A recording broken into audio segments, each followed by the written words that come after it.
Permettez-moi d'avancer dans l'explication de ce que signifie connaître Christ.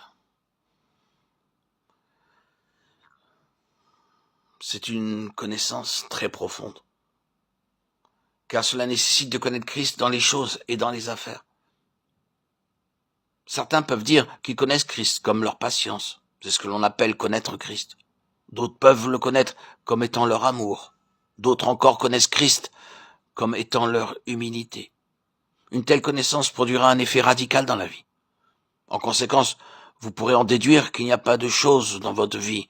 Je crois que plusieurs peuvent le déclarer, car ils savent en expérience ce que cela signifie. Dans leur monde, même dans leur monde spirituel, il n'y a pas autre chose en dehors de Christ. Par exemple, ils savent qu'ils ne sont pas saints en dehors de Christ. Cela ne signifie pas, bien sûr, qu'ils ne sont pas saints en expérience, mais que maintenant Christ est leur sainteté. Immédiatement, ils comprennent que Christ est tout, et ils peuvent être complètement délivrés de toutes ces questions extérieures. Tout cela résulte de la connaissance de Christ et non pas d'une prière d'exhortation ni d'encouragement. J'aimerais que tous les serviteurs de Dieu remarquent bien le fait suivant.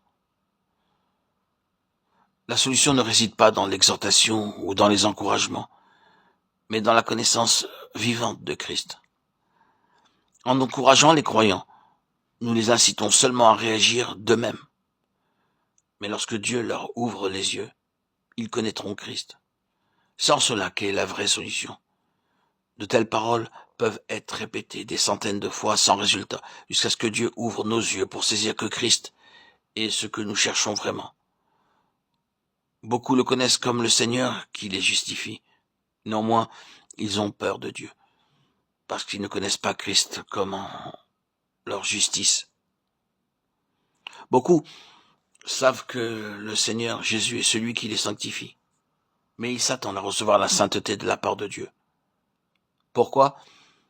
Parce qu'ils recherchent uniquement la sainteté. Puisque le Seigneur est celui qui les sanctifie, ils lui demanderont la force pour être saints. En agissant ainsi, ils découvriront bientôt leur impossibilité d'être saints. Ce n'est que lorsque Dieu aura ouvert leurs yeux et leur aura donné la lumière pour voir que Christ est leur sainteté et non leur désir d'avoir la sainteté ni la puissance que Dieu leur accordera pour être saints, que leur difficulté sera surmontée. Car Christ est alors devenu la sainteté en eux.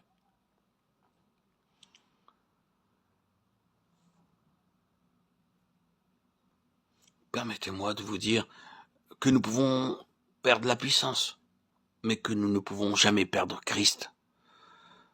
Notre sainteté ne repose pas sur ce que nous faisons, mais sur ce qu'il est pour nous.